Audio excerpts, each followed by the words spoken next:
everyone, அனைவருக்கும் வணக்கம். So போன வீடியோ பார்த்தீங்கன்னா குரூப் 4 2019 கொஷின் ஆன்சர் பார்த்துட்டு இருந்தோம். ஸோ அந்த கொஷின் ஆன்சரில் பார்த்தீங்கன்னா 142nd கொஷின் வரைக்கும் தான், நம்ம 142 வரைக்கும் தான் டிஸ்கஸ் பண்ணியிருப்போம். அதுக்கு மேலே ஒரு டெக்னிக்கல் இஷ்யூனால அந்த வீடியோ கட் ஆகிடுது. ஸோ இப்போ நான் 143rd கொஷின்லேருந்து இந்த வீடியோவில் நான் ப்ரொசீட் பண்ணுறேன். ஸோ இது வந்து எந்த கொஷின் பேப்பர்னா குரூப் 4 2019ஆம் ஆண்டிற்கான வினா விடைகள் தான். இதோட ப்ரீவியஸ் பார்ட், அதாவது 142, அதாவது 142வது கேள்வி வரைக்கும் இருக்கிற அந்த வீடியோவோட லிங்கையும் நான் இந்த டிஸ்கிரிப்ஷனில் நான் உங்களுக்கு கொடுக்குறேன். சரி வாங்க நெக்ஸ்ட் கொஷின் என்னன்னு பார்க்கலாம். 143, அதாவது 143வது கேள்வி என்ன அப்படின்னு பார்த்தீங்கன்னா, ஏ என்பவர் ஒரு வேலையை 20 நாட்களிலும், ஏ என்கிறவர் ஒரு வேலையை 20 நாட்களில், அப்போது ஏவோட ஒரு நாள் வேலையை நம்ம எழுதிக்கலாம். ஏவுடைய ஒரு நாள் வேலை. இப்போ ஏவோட ஒரு நாள் வேலை எவ்வளவு? ஒரு வேலை எவ்வளவு? 20 நாள் சேர்ந்து ஒரு வேலை பண்ணுவார் அப்படின்னா ஒரு நாளைக்கு ஒரு வேலை செய்வார். சரிங்களா? அடுத்தது பி என்பவர் அதே வேலையை 30 நாட்கள்.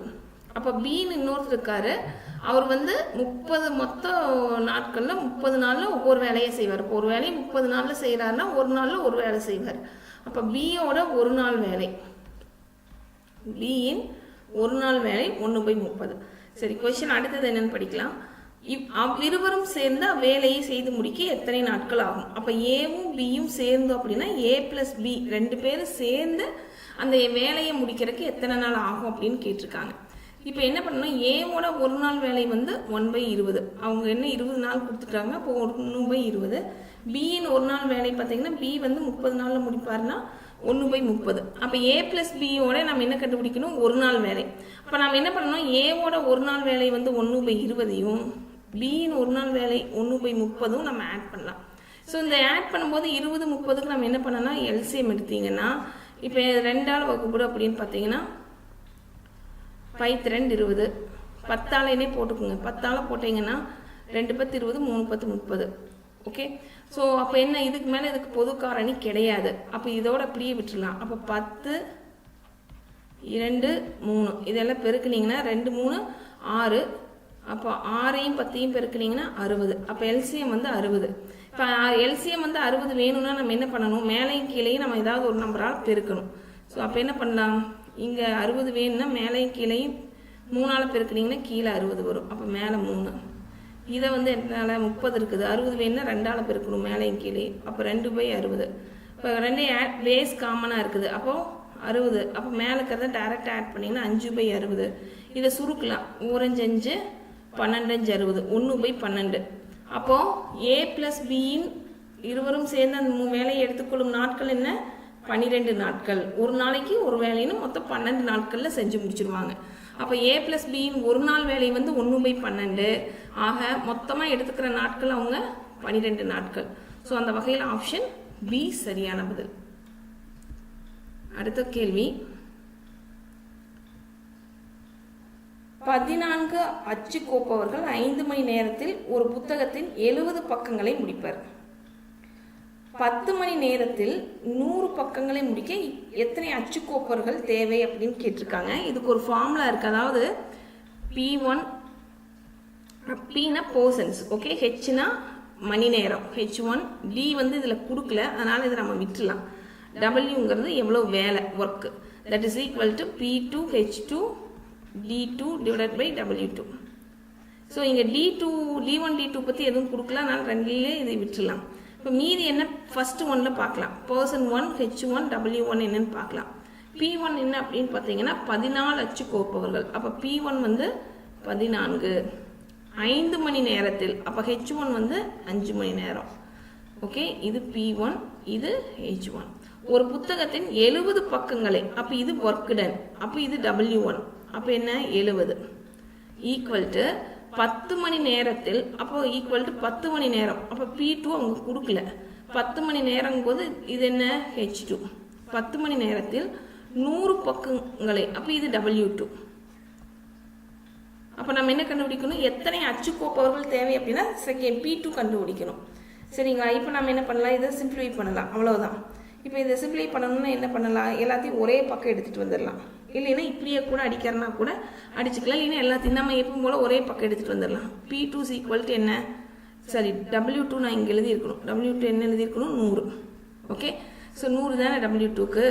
அடுத்து இப்போ இதெல்லாம் ஒரே பக்கம் கொண்டு வரக்கு முன்னாடி அதாவது அடிக்க முடியுமான்னு பாருங்கள், இல்லைன்னா எல்லாம் ஒரே பக்கமே எடுத்துகிட்டு வந்துடலாம். ஸோ இப்போது நான் என்ன பண்ணுறேன், இதை ஒரு 10 10 10 10 100. ஸோ இந்த 10 மட்டும் நான் இந்த பக்கம் கொண்டு வரும்போது 14 5 மேலே போயிடும் கரெக்டாக. அப்போ டிவைடட் பை 70. இப்போ இது என்ன 7 10 70, ஒரு 10 10, அப்போ 7 இருக்குது, ஒரு 7 2 7 14, அப்போ 2 5 தான் இருக்குது, 2 ப்ராடக்ட் 5, 2 5 10. ஸோ பதில் பார்த்தீங்கன்னா எத்தனை அச்சுக்கோப்பர்கள் தேவை அப்படின்னா மொத்தம் 10 பேர் வேணும். ஓகே, ஸோ சரியான பதில் ஆப்ஷன் பி. அப்போ இதுக்கு என்ன ஃபார்முலா ஞாபகம் வச்சுக்கிறீங்க, P1H1D1 divided by W1 is equal to P2H2D2 divided by W2. இது ஞாபகம் வச்சுக்கணும். இந்த ஃபார்முலா ஞாபகம் வச்சுட்டிங்கன்னா இந்த மாதிரி கொஷின்ஸ் வந்துடுறதுக்கு நீங்கள் இதில் எது கேட்டாலும் பண்ணிக்கலாம். ஹவர்ஸ் கேட்டாலும் சரி, இல்லை பர்சன்ஸ் கேட்டாலும், ஒர்க் டன் எது கேட்டாலும் நீங்கள் மற்ற எல்லா டேட்டாஸும் கொடுத்துருப்பாங்க, இல்லை சப்ஸ்டியூட் பண்ணி சிம்பிளிஃபை பண்ண வேண்டியதுதான். அடுத்த கேள்வி, ரூ 7500க்கு 8% வந்து வட்டி வீதம்னா ஒரு வருடம் 6 மாதங்கள். ஒரு வருடம் 6 மாதங்கள்ங்கிறது 1.5 வருஷம். நீங்கள் மொத்தமாக எதில் பண்ணிக்கணும்னா வருடத்துக்கு கன்வெர்ட் பண்ணிக்கணும். 6 மாதங்கிறது அப்படின்னா ஒரு வருடத்தில் பாதி, அப்போ அரை வருடம். இப்போ 1.5 வருடம் அப்படிங்கிறத ஒன்று எப்படி எழுதலாம் அப்படின்னா 3/2 எழுதிக்கலாமா, 3/2 வருடம். ஏன்னா இன்ட்ரெஸ்ட் ஃபார்முலாவில் அப்ளை பண்ணும்போது வருடத்தில் தான் இருக்கணும், மாதங்களில் இருக்கக்கூடாது. மாதங்களில் கொடுத்துருந்தாலும் நம்ம அதை எதுக்கு கன்வெர்ட் பண்ணிக்கணும்னா வருடங்களுக்கு கன்வெர்ட் பண்ணிக்கணும். இப்போ ஒரு வருடம் 6 மாதம் அப்படிங்கிறது நம்ம எப்படி எழுதலாம், 1.5 வருடம் எழுதலாம். ஸோ 1.5 வருஷம் அப்படிங்கும்போது என்ன 3/2 வருடம். ஓகே, ஸோ அடுத்து தனி வட்டி கேட்டிருக்காங்க. அப்போ தனி வட்டிக்கு நமக்கு ஃபார்முலா தெரியும். So I is equal to PNR divided by 100. So இங்கே பிங்கிறது பிரின்சிபல் அமௌண்ட், இதுதான் பி. ஸோ 7500 பெருக்கல் என்னங்கிறது எவ்வளோ வருஷத்துக்குங்கிறது, எவ்வளோ வருஷத்துக்கு 3/2 பெருக்கல் அப்புறம் வட்டி வீதம் 8% வட்டி, இங்கே 100 போட்டுருங்க. 8%னா 8/100 அவ்வளோதான். ஓகே, ஸோ இந்த 2 0க்கு 2 0 அடிஞ்சிடும். இந்த 2 பார்த்தீங்கன்னா 4 2 8. இப்போ மீதி எவ்வளோ இருக்குது, 75 3 4. ஓகே, அப்போ 75 3 4 12. இப்போ 75 பெருக்கல் 12. இப்போ 75 12 பெருக்குனீங்கன்னா என்ன ஆகும், 2 5 10, 1 2 7 14 15, 1 5 5 7. இப்போ 0 10 1, இது 1 8. அப்போது 900 தானே வரணும், நான் ஏதோ மிஸ்டேக் பண்ணியிருக்கேன். சரி, 7 8 9 7 8 9. ஓகே, அப்போ 900. அப்போ 900 ரூபாய் அப்படிங்கிறது சரியான பதில்.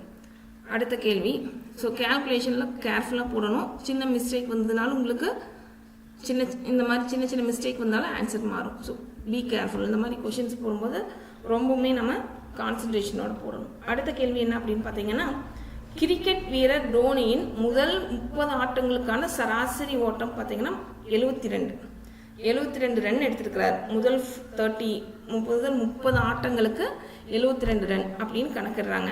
31வது ஆட்டம் நடைபெற்ற பின் அவருடைய சராசரி ஓட்டம் என்னவா மாறிடுது, 72லேருந்து 73 மாறிடுது. உயர்ந்தது எனில் 31வது ஆட்டத்தில் அவர் எடுத்த ஓட்டங்கள் என்ன அப்படிங்கிறது கேட்டிருக்காங்க. அப்போ 31வது ஆட்டத்தில் அவர் எடுத்த ரன் வந்து மொத்தம் எவ்வளவு அப்படின்னு. இப்போது நான் ஃபஸ்ட்டு என்ன பண்ணுறேன்னா 30 ஆட்டங்களுக்கு சராசரி வந்து 72. ஓகே, அப்போ நான் இங்கே எழுதி பார்க்கலாம். இப்போ 30 ஆட்டங்களுக்கு மொத்த ரன் என்ன அப்படின்னு பார்க்கலாம். மொத்த ரன் அதாவது ஓட்டம். அப்போ 30 ஆட்டங்களுக்குன்னா 30 நான் என்ன பண்ணணும், மொத்த ரன் வேணுங்கிற சராசரி கொடுத்துருக்குறாங்க 72ன்னு. அது மொத்தத்தோட பெருக்கிட்டால் உங்களுக்கு மொத்த ரன் கிடைக்கும். அப்போ எதே கிடைக்கும், 3 72னா 3 2 6 3 21. அப்போ 2160 ரன் 30 ஆட்டங்களுக்கு. அடுத்தது நான் 31வது ஓட்டத்தில் தானே சொல்கிறாங்க. 31 ஆட்டங்களின் மொத்த ரன் பார்க்குறேன். அப்போது அதுக்கு மொத்த ரன் பார்த்தீங்கன்னா 31வது ஆட்டத்துக்கு 73 உயர்ந்துருது. அப்போ 31க்கு மொத்த ரன் என்னன்னு கால்குலேட் பண்ணணும்னா சராசரி. இப்போ 31க்கு என்ன பண்ணுறேன், 73 நாங்கள் பெருக்கணும்னா என்ன வரும், 31 73 போட்டிங்கன்னா 22 63 ரன் வரும். 2 பெருக்குனீங்கன்னா. ஓகே, இப்போது நான் இந்த 2க்கு என்ன பண்ணணும், டிஃப்ரென்ஸ் பார்க்கணும். 30 ஆட்டங்களுக்கு உரிய மொத்த ரன்னுக்கும் 30 ஆட்டங்களுக்கு மொத்த ரன் என்ன எவ்வளோ பார்த்தீங்கன்னா 21-60. 30 ஆட்டத்துக்கு 31 ஆட்டங்களுக்கு எவ்வளோ ரன் அப்படின்னா 22-63 ரன். ஓகே, இந்த ரெண்டையும் நீங்கள் என்ன பண்ணுங்கள், சப்ட்ராக்ட் பண்ணுங்கள். இந்த ரெண்டையும் சப்ட்ராக்ட் பண்ணால் என்ன ஆகும், 103. 22-63 முதல் மேலே எடுத்துக்கணும். ஓகே, ஸோ இந்த ரெண்டையும் சப்ட்ராக்ட் பண்ணிங்கன்னா 103 ரன் கிடைக்கும். ஓகே, இங்கே நான் சப்ட்ராக்ட் பண்ணி காட்டுறேன். 22-63, 21-60 சப்ட்ராக்ட் பண்ணிங்கன்னா 3, 6 6 போனால் 0, 2 1 போனால் 100, அப்போ 103. ரெண்டுக்குள்ள வித்தியாசம் 103. அப்போ 31வது ஆட்டத்தில் அவர் எடுத்த ரன் எவ்வளவு இருக்கும் அப்படின்னா 103 இருக்கிற பட்சத்தில் தான் அந்த சராசரி அப்படிங்கிறது 70 ஆட்டங்களில் 72, 30 ஆட்டங்களில் 72 இருக்கிறது. 31வது ஆட்டத்தின் முடிவில் எவ்வளவா மாறி இருக்கு, 73 மாறி இருக்கு. அப்போ 31வது ஆட்டத்தில் அவர் மொத்தமாக எடுத்த ரன் என்ன அப்படின்னு பார்த்தீங்கன்னா 103. இதை ஒன்றும் வேண்டியதில்லை, நீங்கள் சராசரி ஓட்டம் கொடுத்துருக்காங்க. அதனால் என்ன பண்ணிக்கோங்க, மொத்த ரன்கள் என்ன, 30 ஆட்டங்களுக்கு மொத்த ரன் அப்படின்னா அந்த ரெண்டையும் பெருக்கிக்கணும். அதே மாதிரி 31வது ஆட்டத்துக்கு மொத்த ரன் அப்படிங்கும்போது இந்த ரெண்டையும் பெருக்கிக்கங்க. இப்போ ரெண்டையும் நீங்கள் சப்ட்ராக்ட் பண்ணும்போது அந்த 31வது ஆட்டத்துடைய ரன்கள் கிடைச்சிரும். ஸோ அதனால தான் சராசரி என்ன இருக்குது, அதிகமாக இருக்குது 1 ரன், அவ்வளோதான். ஸோ அது வந்து நமக்கு இந்த கொஷனுக்கு 103. ஸோ அரேஞ்ச் இன் அசெண்டிங் ஆர்டர், அதாவது ஏறு வரிசையில் எழுதுக அப்படின்னு கொடுத்துருக்காங்க. ஸோ இதை சில பேர் என்ன பண்ணுவாங்க, பாயிண்டில் இதை கேன்சல் பண்ணி பாயிண்டில் கண்டுபிடிச்சி அப்படியே எழுதுவாங்க. சில பேர் என்ன பண்ணுவாங்க, இதுக்கு எல்சிஎம் போட்டு எழுதுறேன்ட்டு எழுதலாம். நீங்கள் எப்படி எழுதுனீங்கன்னாலும் அது சரிதான். இப்போ ஃபார் எக்ஸாம்பிள் ஏறு வரிசை அப்படின்னு என்ன அர்த்தம், சின்ன நம்பர்லேருந்து பெரிய நம்பர் நம்ம எழுதணும், கரெக்டுங்களா? ஸோ இதில் சின்ன நம்பர் என்ன, இப்போ 4 2 8. இப்போ 4 2 8, 4 2 8க்கு எல்சிஎம் போட்டிங்கன்னா 2 ஆளுனா 2 4 2 2 4 2 8, மறுபடியும் 2 ஆளை போடலாம், 2 2 1 அப்படியே 2 4. இப்போ பெருக்குனிங்கன்னா 2 4 4 2 8. இப்போ 8ங்கிறது எல்சிஎம். இப்போ 8 எல்சிஎம் வரணும்னா ஃபர்ஸ்ட் ஒன்னில் பாருங்கள், 8 வரணும்னா இதை 2 ஆள் பெருக்கணும், இதை 4 ஆள் பெருக்கணும். எங்கே 8 தான் இருக்குது, அதனால அப்படியே விட்டுலாம். ஸோ ஃபர்ஸ்ட் ஒன்று 2 ஆள் பெருக்குனிங்கன்னா 3 2/8. ரெண்டாவது வந்து 4 ஆள் பெருக்கணும், 4 கீழே 8 வந்துடும், 2 8. மூணாவது அப்படியே தான் இருக்குது. இப்போ எழுதுனீங்கன்னா 6/8, 4/8, 5/8. ஸோ கீழே எல்லாமே சமமாக இருக்குது. அப்போ மேலே இருக்கிறதுல ஃபஸ்ட்டில் எது சின்ன நம்பர்னு பாருங்கள், 4 தான் ஃபஸ்ட்டு வரும். இப்போ 4/8 முதல் வரும், அடுத்தது 5 அடுத்தது வரும், 5/8. அதுக்கு அடுத்தது எது வரும், 6 வரும், 6/8. இப்போ இதோட நமக்கு முடியறது இல்லை. என்னென்னா இதை நம்ம என்ன பண்ணணும், இதுக்கு சரியாக இப்போ 4/8ங்கிறது எதுக்கு, 1/2. 4/8ங்கிறது இல்லைன்னா இதை சுருக்கிக்குங்க, அவ்வளோதான். 4/8ங்கிறது 1/2. அடுத்தது 5/8. 5/8ங்கிறது இந்த 5/8 தான். அடுத்தது 6/8ங்கிறது என்ன, 3/4. இப்போ சரியான வரிசை அப்படின்னு பார்த்தீங்கன்னா 1/2, 5/8, 3/4, அவ்வளோதான். அடுத்த கேள்வி,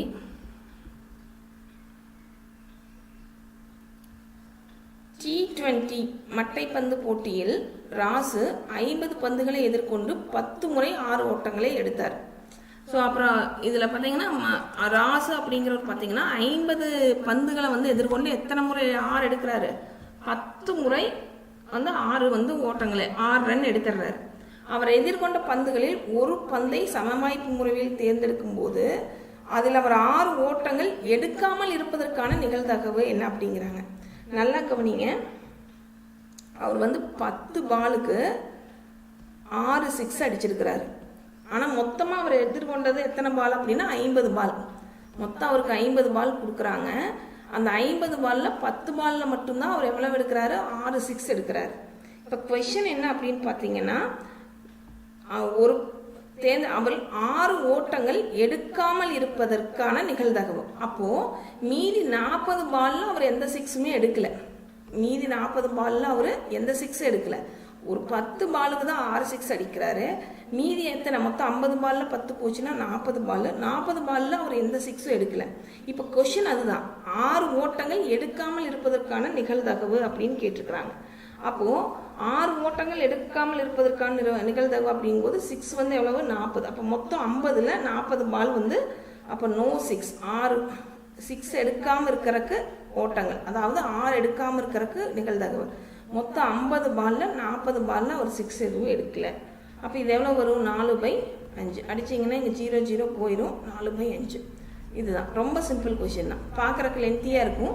ஸோ இப்படி எழுதும்போது உங்களுக்கு ஈஸியாக புரிஞ்சிடும். மொத்தம் 50 பால், 50ல் 10 பாலுக்கு தான் 6 அடிக்கிறார் 10 பாலை. மீதி 40 பாலில் எந்த 6மே அவர் அடிக்கலை. கொஷின் என்ன கேட்குறாங்கன்னா 6 அடிக்காமல் இருக்கிறக்கு நிகழ்தகவு கேட்குறாங்க. அப்போ 6 அடிக்காமல் இருக்கணும்னா 50ல் 40 பாலுக்கு அவர் 6 அடிக்கலை, அவ்வளோதான். அப்போ 4/5. ஸோ ஆப்ஷன் பி சரியான பதில். அடுத்த கேள்வி, சுத்தமான குடிநீர் பெறுதல் என்பது நமது அடிப்படை உரிமை. இது இந்திய அரசியலமைப்பில் எந்த பிரிவில் அடங்கியுள்ளது அப்படின்னு கேட்டிருக்காங்க. சரியான பதில் பிரிவு 21, அதாவது ஆர்டிகல் 21 அப்படிங்கிறது சரியான பதில். ஆசியாவின் டெட்ராய்டு என்று அழைக்கப்படும் இடம் என்ன அப்படின்னு பார்த்தீங்கன்னா சரியான பதில் சென்னை. இந்திய கல்வி முறை அடிப்படையில் டேஸ் நிலைகளை கொண்டுள்ளது. சரியான பதில் 6 நிலைகளை கொண்டுள்ளது. அடுத்த கேள்வி, தமிழ்நாட்டின் முதலமைச்சராக காமராஜர் பதவி வகித்தது மொத்தம் எத்தனை வருஷங்கள் அப்படின்னு கேட்டிருக்காங்க. காமராஜர் மொத்தம் 9 வருடங்கள் பார்த்தீங்கன்னா முதலமைச்சராக பதவி வகித்தார். அடுத்தது முக்கியமான கேள்வி, அதாவது ஜிஎஸ்டி அப்படிங்கிறது இந்தியாவில் நடைமுறைக்கு வந்தது எப்போ இருந்து அப்படின்னு கேட்டாங்கன்னா ஜூலை 1, 2017. ஜூலை 1, 2017 என்பது சரியான பதில். அடுத்தது சடுதி மாற்ற கோதுமை வகை அப்படிங்கிறது என்ன அப்படின்னா சார்பதி சொனோரா. சடுதி மாற்ற கோதுமை வகை அப்படின்னா சார்பதி சொனோரா என்பது சரியான பதில். இதுல எந்த கூற்று தவறானது அப்படின்னு கேட்டிருக்காங்க. ஸோ ஃபர்ஸ்ட் ஒன்று என்ன அப்படின்னா சிந்து சமவெளி மக்கள் சுட்ட செங்கற்களை பயன்படுத்தினார். இது மிகச்சரி. அவங்க அப்பவே பார்த்தீங்கன்னா செங்கற்களை சுட்டு வீடு அமைச்சாங்க அப்படிங்கிறது நமக்கு அந்த அகழ்வாய்வில் தெரியும். அடுத்தது சுமார் 4700 ஆண்டுகளுக்கு முன்பு இந்நாகரிகம் மலர்ந்தது அப்படிங்கிறதும் சரிதான். அடுத்து ஹரப்பா என்ற சிந்து மொழி சொல்லுக்கு புதையுண்ட நகரம் என்பது பொருள். சரிதான். ஹரப்பா அப்படிங்கிற இந்த சொல்லுக்கு என்ன பேரு? புதையுண்ட நகரம்.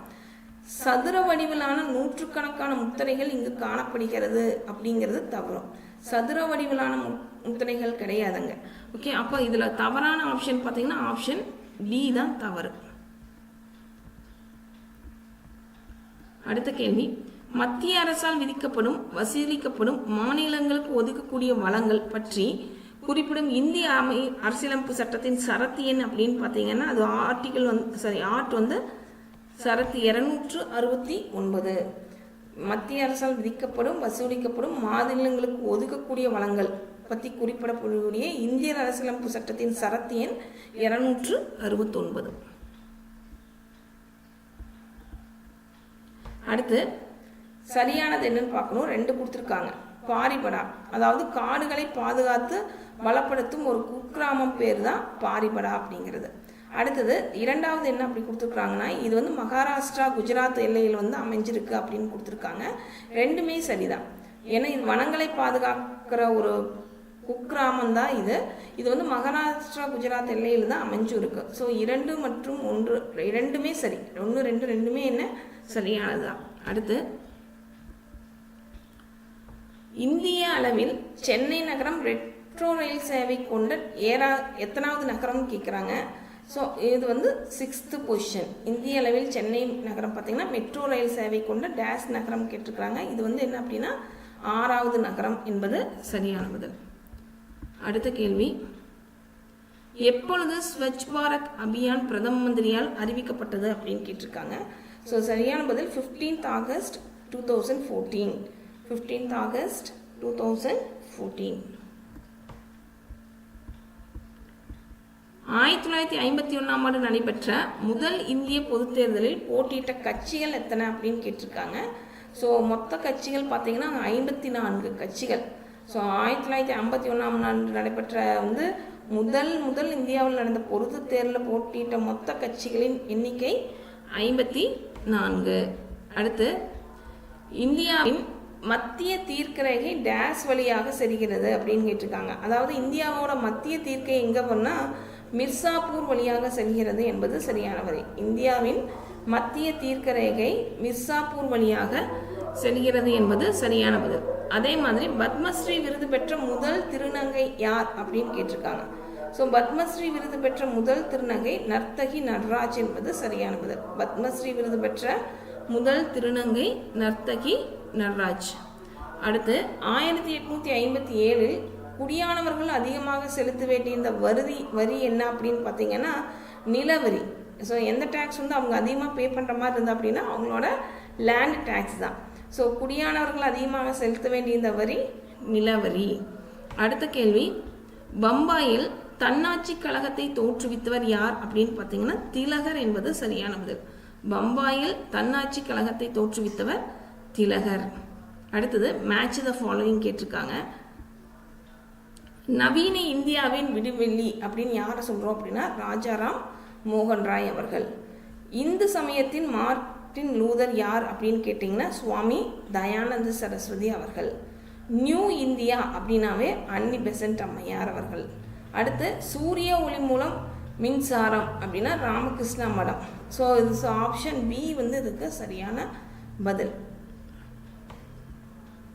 அடுத்த கேள்வி, டேஸ் குழுவின் பரிந்துரையின் அடிப்படையில் மத்திய கண்காணிப்பு ஆணையம் அமைக்கப்பட்டது அப்படின்னு கேட்டிருக்காங்க. அதாவது சந்தானம் ஊழல் தடுப்பு குழு வந்து அந்த குழுவோட பரிந்துரையின் அடிப்படையில் தான் பார்த்தீங்கன்னா மத்திய கண்காணிப்பு ஆணையம் வந்து அமைக்கப்பட்டது. அடுத்து இந்திய நீதிமன்ற தலைமை நீதிபதி மற்றும் பிற நீதிபதிகளை நியமிப்பவர் யார் அப்படின்னு பார்த்தீங்கன்னா குடியரசுத் தலைவர். அந்த அதிகாரம் வந்து குடியரசுத் தலைவருக்கு மட்டும்தான் உண்டு. ஸோ இந்தியாவின் உச்சநீதிமன்ற தலைமை நீதிபதி மற்றும் பிற நீதிபதிகளை நியமிக்கும் உரிமையுடையவர் குடியரசுத் தலைவர்.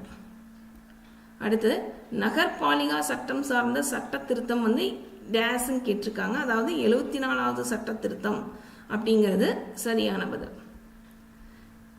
கீழ்கண்டவற்றுள் எந்த யூனியன் பிரதேசம் தனக்கென்று மக்களால் தேர்ந்தெடுக்கப்பட்ட சட்டமன்றம் கொண்டது அப்படின்னு பார்த்தீங்கன்னா அது புதுச்சேரி.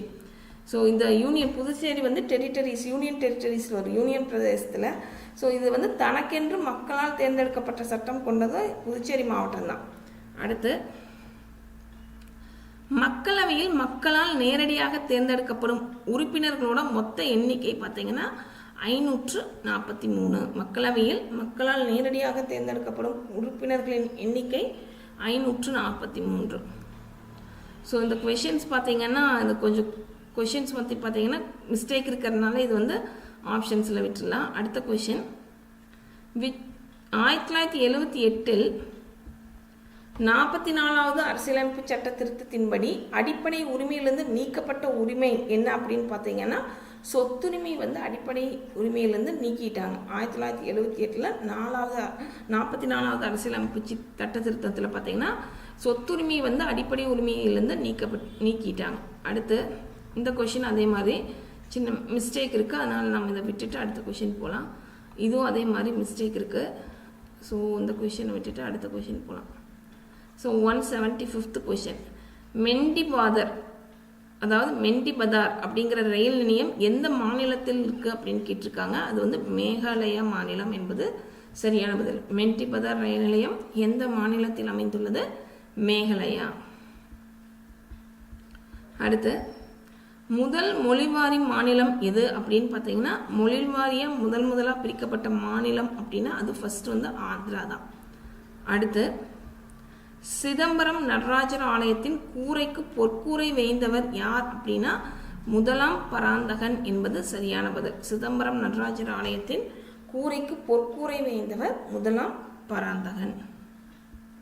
அடுத்து மதுரை கொண்டான் என்று புகழப்பட்டவர் யார் அப்படின்னாலும் அதுவும் முதலாம் பராந்தகன் தான். மதுரை கொண்டான் என்று புகழப்பட்டவர் முதலாம் பராந்தகன். சிம்ம விஷ்ணுவின் மகன் யார் அப்படின்னா சிம்ம விஷ்ணுவின் மகன் முதலாம் மகேந்திரவர்மன். சிம்ம விஷ்ணுவின் மகன் முதலாம் மகேந்திரவர்மன். அடுத்த கேள்வி,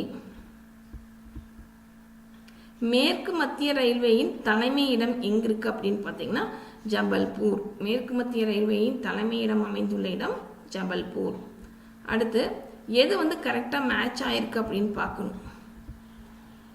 சிந்து கங்கோத்ரி இல்லை, பிரம்மபுத்திரா மானசரோவரேரி கரெக்ட். கோதாவரி பெட்டூர் மகாநதி அகத்தியர் மலை. ஸோ பிரம்மபுத்திரா அமைந்துள்ள இடம் பார்த்தீங்கன்னா மானசரோவர் ஏரி. ஸோ செகண்ட் மட்டும்தான் இதில் சரியாக அமைஞ்சிருக்கு. அடுத்து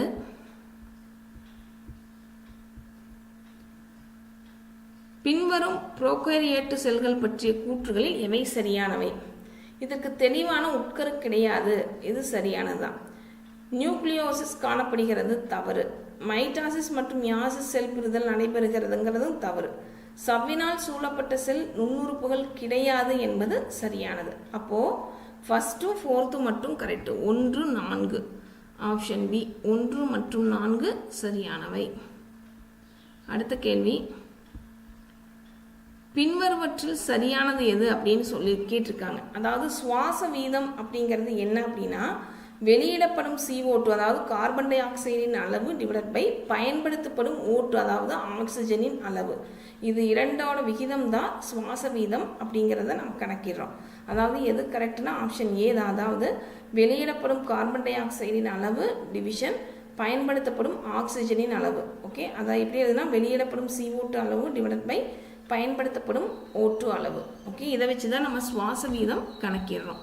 அடுத்த கேள்வி, ஒரு மின்வேதிக்கலனின் எதிர்மின்வாயில் நிகழும் வினை என்ன அப்படின்னா எதிர்மின்வாயில் நடைபெறும் வினை ஆக்சிஜன் ஒடுக்கம் தான். ஸோ ஆக்சிஜன் ஏற்றம் எழுதுவீங்க, தவறு. எதிர்மின்வாயில் நிகழும் வினை ஆக்சிஜன் ஒடுக்கம். அடுத்து, பொதுவாக பயன்படுத்தப்படும் பூச்சிக்கொல்லிக்கு எடுத்துக்காட்டு அப்படின்னா டைக்ளோரோ டைஃபனைல் ட்ரைக்ளோரோ ஈத்தேன் தான் பொதுவாக பயன்படுத்தப்படும் பூச்சிக்கொல்லி. Dichloro diphenyl trichloro ethane. அடுத்து, மேட்ச் த ஃபாலோயிங் கேட்டிருக்காங்க. அதாவது அதோட லத்தீன் நேம், லத்தீன் பெயரோட நம்ம பொருத்தணும். லெட்டுக்கு பார்த்தீங்கன்னா பிளம்பம், ஆன்டிமனி அப்படின்னா ஸ்டிபியம், டின் அப்படிங்கிறது ஸ்டேனம், பொட்டாசியம் காலியம். ஸோ அந்த வகையில் ஆப்ஷன் சி சரியானது.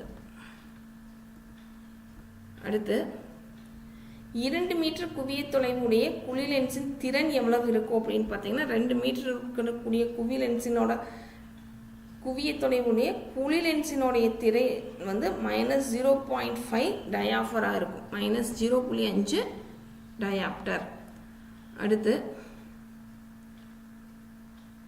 இது வந்து நம்ம கால்குலேட் பண்ணணும். ஒரு குறிப்பிட்ட நாளின் அதாவது ஒரு குறிப்பிட்ட வாரத்தில் நகரத்தின் அதிகபட்ச வெப்பநிலை என்னென்ன கொடுத்துருக்காங்கன்னா 34.8 டிகிரி, அடுத்தது 38.5 degree, 33.4 degree, 34.7 degree, 35.8 degree, 32.8 degree, அடுத்து 34.3 டிகிரி செல்சியஸ் கொடுத்துருக்காங்க. அந்த வாரத்தின் சராசரி வெப்பநிலை கேட்டிருக்காங்க. அப்போ நம்ம என்ன பண்ணணும்? சராசரினா என்ன பண்ணணும்? சராசரி எப்படி கால்குலேட் பண்ணுவோம்? எல்லாத்தையும் ஆட் பண்ணி டிவைட் பை எவ்வளோ நம்பர்ஸோ அதான் டிவைட் பண்ணணும். இங்கே மொத்தம் எவ்வளோ இருக்குது இதெல்லாம் இப்போ நான் ஆட் பண்ண இல்லையே, இதெல்லாம் டோட்டல் தான் நமக்கு வேணும். அப்போது டிவிஷன் மொத்தம் எவ்வளோ நாளுக்கு? 1, 2, 3, 4, 5, 6, 7 நாட்களோடதே கொடுத்துருக்காங்க. இப்போ இது எல்லாத்தையும் ஆட் பண்ணிங்கன்னா உங்களுக்கு என்ன கிடைக்கும்னா 244.3 கிடைக்கும். ஓகே, 244.3 ஒரு நிமிஷம் ஆட் பண்ணிடலாம். ஃபர்ஸ்ட் ஒன் வந்து 34.8 ப்ளஸ்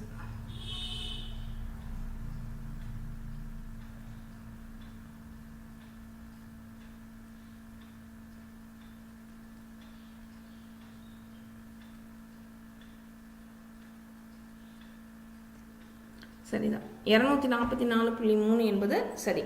அப்போது இது நீங்கள் என்ன எதால் டிவைட் பண்ணணும்? எத்தனை நாள்? வாரத்தில் 7 நாள் இருக்குது, 7 நாட்களோட தான் கொடுத்துருக்காங்க. ஸோ இதை நீங்கள் என்ன பண்ணணும்? 7ஆல் நீங்கள் என்ன பண்ணணும்? டிவைட் பண்ணணும். 7ஆல் டிவைட் பண்ணிங்கன்னா என்ன கிடைக்கும்? ஒரு முகையில் 21, மீதி 3 இருக்குது. 34னா 4 28, 28 மீதி 28, 34னா 6 வரும். 63, 68 நம்ம தரோம் 9.63.9 வருமா? 34.9. அப்போது 34.9 டிகிரி செல்சியஸ் அப்படிங்கிறத சரியானது. ஓகே, அடுத்த கேள்வி, ஒரு குழுவில் 100 பேர் உள்ளனர். அவர்கள் உயரங்களின் கூட்டு சராசரி வந்து 164.8 சென்டிமீட்டர். அது தவிர என்ன கொடுத்துக்கிறாங்கன்னா மாறுபாட்டுக்கு 3.2 அப்படின்னா உயரங்களின் திட்ட விலக்கம் கண்டுபிடிக்க சொல்லிக்கிறாங்க. அப்போ திட்ட விலக்கத்துக்கு உங்களுக்கு ஃபார்முலா தெரியணும். திட்ட விலக்கம் ஃபார்முலா என்ன? சிக்மா. திட்ட விலக்கத்தை என்ன சொல்லுவோம்? சிக்மா. அதாவது மாறுபாட்டு கெழு. மாறுபாட்டு கெழு அப்படிங்கிறது சிவின்னு சொல்லுவோமா? சிவிங்கிறது என்ன? மாறுபாட்டு கெழு பெருக்கல் எக்ஸ் பார் டிவிஷன் எதாவது டிவைட் பண்ணணும் 100ஆல். இப்போ நமக்கு மாறுபாட்டு கெழு எவ்வளோ கொடுத்துருக்காங்க அப்படின்னு பார்த்தீங்கன்னா 3.2. மாறுபாட்டு கெழு அப்படிங்கிறது தான் நமக்கு என்ன? சிவி. ஓகே, இங்கிலீஷில் கோஎஃபிஷியன்ட் ஆஃப் வேரியேஷன் அப்படின்னு சொல்லுவாங்க. ஸோ மாறுபாட்டு கெழு வந்து 3.2 பெருக்கல் சராசரி எவ்வளோ கொடுத்துருக்குறாங்க? கூட்டு சராசரி 163.8 டிவிஷன் 100. ஸோ இதை நீங்கள் என்ன பண்ணலான்னா 100 இருக்குதா? இப்போ மேலே 3.2 163.8. இப்போ மேலையும் கீழே இப்போ 32 163.8 மேலையும் கீழே நீங்கள் 100ஆல் பெருக்கிக்கிங்க. பெருக்கிட்டிங்கன்னா கீழே இன்னொரு 100 வரும். ஆல்ரெடி ஒரு 100 இருக்குது, அடிஞ்சு போயிடும். ஸோ இந்த 100க்கு நீங்கள் என்ன பண்ணலாம்? போட்டிங்கன்னா என்ன ஆகும்? ஒரு 100னா I2 10 50 O2 2 6 2 12 25 2 8 2 16. அப்போது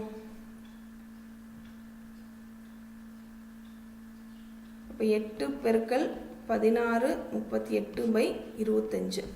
ஸோ 8 இப்போ நீங்கள் இது ரெண்டையும் பெருக்கி, அதாவது 8ஐயுமே 16 38 இருக்கு இல்லையா, அதை பெருக்கி எதால் டிவைட் பண்ணணும் அப்படின்னா 25ஆல் டிவைட் பண்ணிங்கன்னா உங்களுக்கு என்ன கிடைக்கும் அப்படின்னா 524.16 வரும்.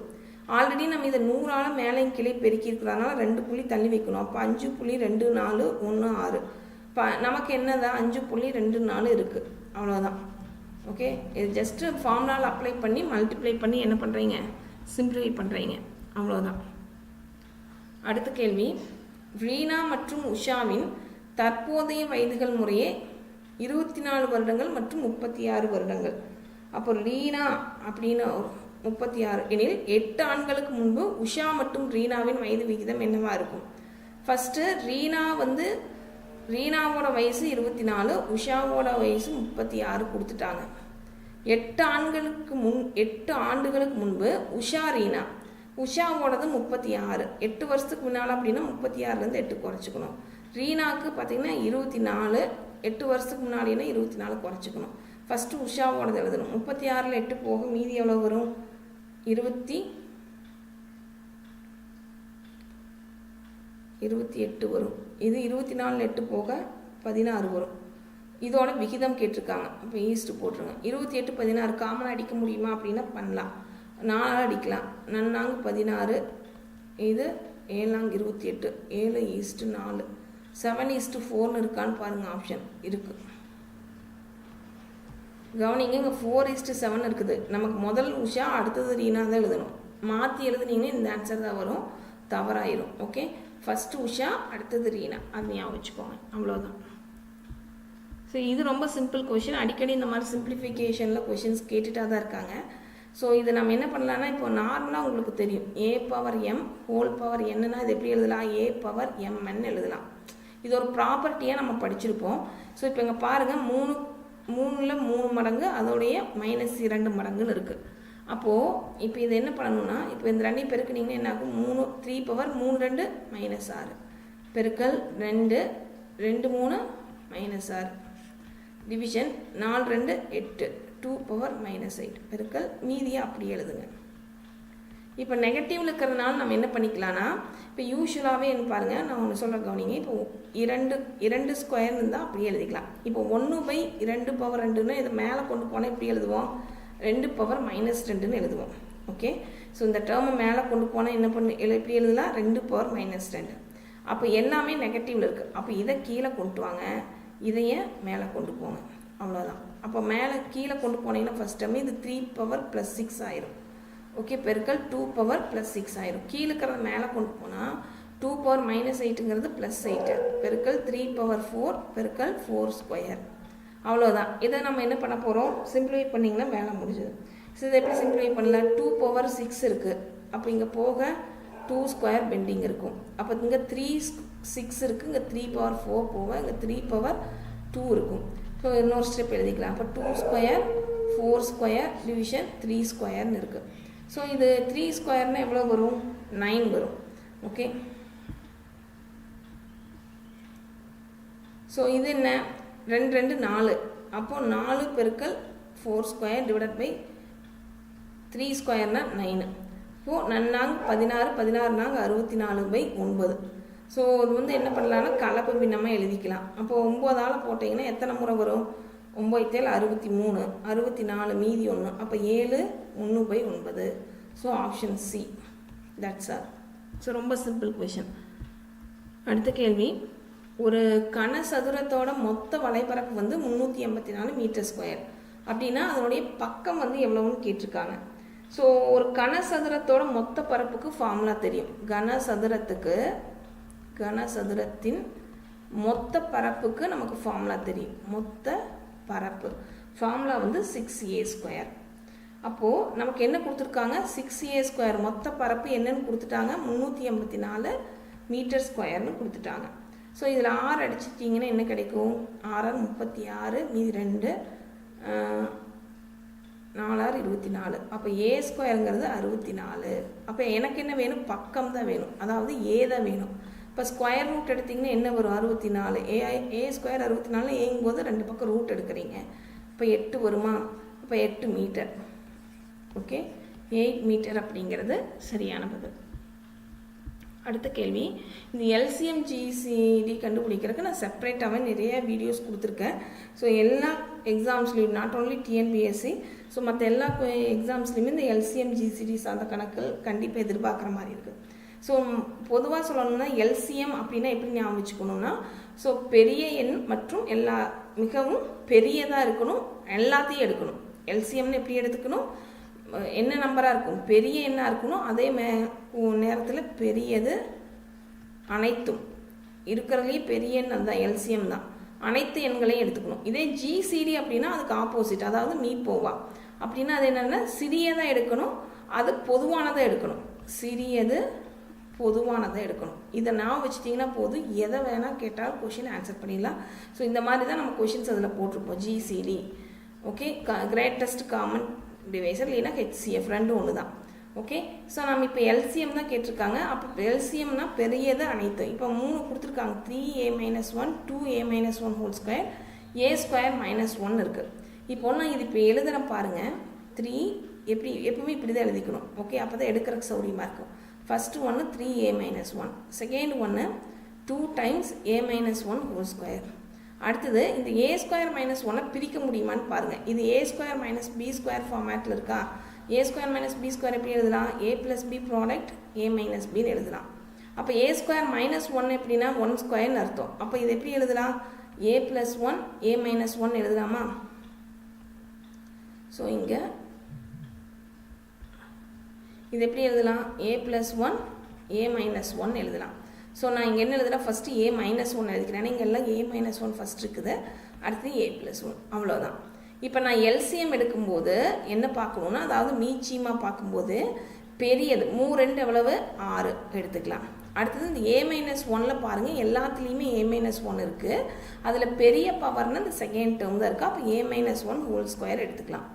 அடுத்தது a + 1ங்கிறது தேர்ட் டேர்மில் மட்டும்தான் இருக்குது. இருந்தாலும் நம்ம என்ன பண்ணிக்கலாம்? எடுத்துக்கலாம் அதைங்க. அப்போ இதில் LCMங்கிறது என்ன? 6a - 1 whole square a + 1. So option D. So இதே ப்ராப்ளத்துக்கு GCD அதாவது HCF கேட்டிருந்தாங்கன்னா, இதே ப்ராப்ளத்துக்கு நான் சொல்கிறேன் கவனிங்க, இதே ப்ராப்ளத்துக்கு பொதுவானது தான் எடுக்கணும். அப்போ பொதுவானது அப்படின்னா எது மிகவும் பொதுவானது சிறியது அப்படின்னா a - 1 மட்டும்தான் எல்லா டேர்ம்லேயும் இருக்குது, பொதுவாகவும் இருக்குது, சின்ன நம்பர். அப்போ a - 1 தான் இந்த ப்ராப்ளம் கொடுத்து HCF கேட்டிருந்தாங்கன்னா a - 1 அப்படிங்கிறது ஆன்சர். பட் இங்கே கேட்கல, ஒரு அடிஷ்னல் இன்ஃபர்மேஷனுக்காக உங்களுக்கு நான் சொன்னேன். அடுத்தது find the cube root of அப்படின்னு கொடுத்துருக்காங்க. அதாவது இந்த கலப்பு பின்னத்தில் கொடுத்துருக்காங்க 1 61/4. ஸோ நான் இப்போ என்ன பண்ணுறேன்னா 1 61/64 கலப்பு பின்னத்தை நான் தகா பின்னமாக மாற்றணுன்னா என்ன பண்ணணும்? 64 1 64. அப்புறம் இதை கூட்டினீங்கன்னா என்ன ஆகும்? 64ஐயும் 61ஐயும் கூட்டினீங்கன்னா 5 125. அப்போ 125/64. இதில் முப்படி மூலம் கேட்குறாங்க. முப்படி மூலம்னா என்ன பண்ணணும்? கியூபிக் ரூட் எடுக்கணும்னு அர்த்தம் இதுக்கு. 125/64. கியூபிக் ரூட் எடுக்கும்போது 125 எப்படி எழுதலாம்? 5ஓட 3 மடங்கு எழுதலாம். 64 எப்படி எழுதலாம்? 4 3 மடங்காக எழுதலாம். அவ்வளோதான். ஸோ 5/4 ரூட் விட்டு வெளியே வரும்போது 3 5க்கு ஒரு 5, 3 4க்கு ஒரு 4, அப்போ 5/4ங்கிறது சரியான பதில். ஸோ முப்படி மூலம் கேட்டதுனால 3 கியூபிக் ரூட். முப்படி மூலம்னா கியூபிக் ரூட். ஓகே,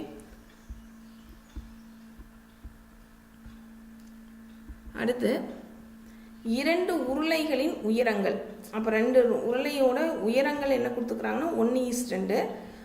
அது தவிர அதோடைய ஆரங்கள் என்ன கொடுத்துக்கிறாங்க? உயரம்னா h, ஆரம்னா 6, என்ன 2:1 ஆகிய விகிதங்கள் இருப்பின் அவற்றின் கன அளவுகளோட விகிதம் கேட்டிருக்காங்க. ஸோ உருளையின் கன அளவு அப்படின்னா அதுக்கு ஃபார்முலா என்னென்னா πr²h தான். இப்போ என்னென்ன கொடுத்துட்டாங்க? ரேடியஸும் ஹெச்சும் கொடுத்துட்டாங்க, ஆரமும் உயரமும் கொடுத்துட்டாங்க. இப்போ 2 உருளை அப்படிங்கிறதுனால நான் என்ன பண்ணேன்? πr²h, πr²h. 2 உருளை அப்படிங்கிறனால இங்கே R1 H1 ஃபஸ்ட்டு உருளைன்னு, செகண்ட் உருளையோட ஆரமும் ஹைட்டையும் R2 H2ன்னு எடுத்துக்கிறேன். இதனுடைய என்ன கேட்டிருக்காங்க? விகிதம் கேட்டிருக்காங்க. ஸோ அடுத்த இதில் என்ன பண்ண போகிறோம்? பை ஃபஸ்ட்டு உருளைக்கு R1 என்ன? ஃபஸ்ட்டு உருளையோட R1 எழுதிக்கலாம் இங்கே ஃபஸ்ட்டு. மற்ற இது R1, இது R2, இது H1, இது H2. ஸோ முதல் உருளைக்கு R1 பார்த்தீங்கன்னா 2, அப்போ 2² ப்ராடக்ட் H1ங்கிறது 1 தான். ஓகே, அடுத்து இரண்டாவது உருளைக்கு பை R2², R2ங்கிறது இங்கே 1² ப்ராடக்ட் H2ங்கிறது என்ன? 2. அவ்வளோதான். இந்த பையும் கேன்சல் ஆயிரும். 2 2 4 பெருக்கல் 1 4 தான். 1² 1 தான். 2 4:2, அப்போ 2:1ன்னு வரும் ஆன்சர். சிம்பிளை பண்ணிங்கன்னா என்ன? 2 4 1 2, அப்போ 2:1. ஸோ இதுக்கு உருளையோட கன அளவு πr²hன்னு தெரிஞ்சிருக்கணும். அடுத்தது, ஒரு தொகையானது தனி வட்டி முறையில் 10 வருடத்தில் இரட்டிப்பாக ஆக வட்டி விகிதம் என்னவா இருக்கணும் அப்படின்னு கேட்டிருக்காங்க. இப்போது ஒரு தொகை அப்படின்னு கொடுத்துருக்காங்க. இப்போ பி தெரியல. ஓகே, நம்ம என்ன பண்ணணும்? அது அப்படியே இருக்கட்டும்.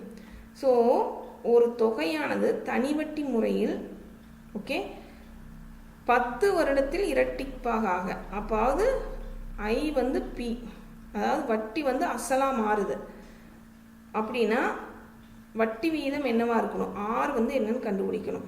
இப்போது எண்ணு 10ங்கிறது கரெக்டாக கொடுத்துட்டாங்க. ஓகே, இப்போ நமக்கு ஐ ஈக்குவல் நமக்கு என்ன ஃபார்முலா தெரியும்? PNR/100 தெரியும். ஸோ ஐங்கிறது பியும் என்ன நாம் சொல்லியாச்சு.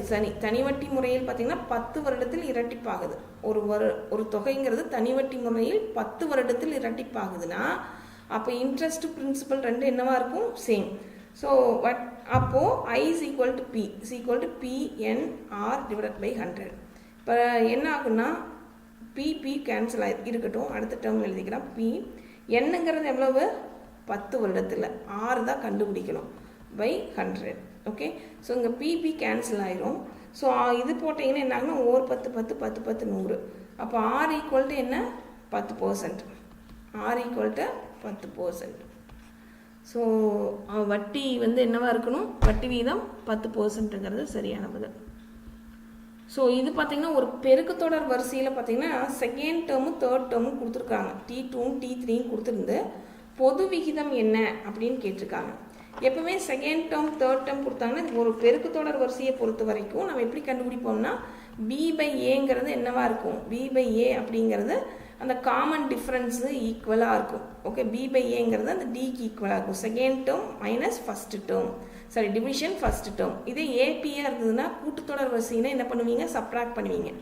B-Aங்கிறது டிஃப்ரென்ஸு ஈக்குவலாக இருக்கும்.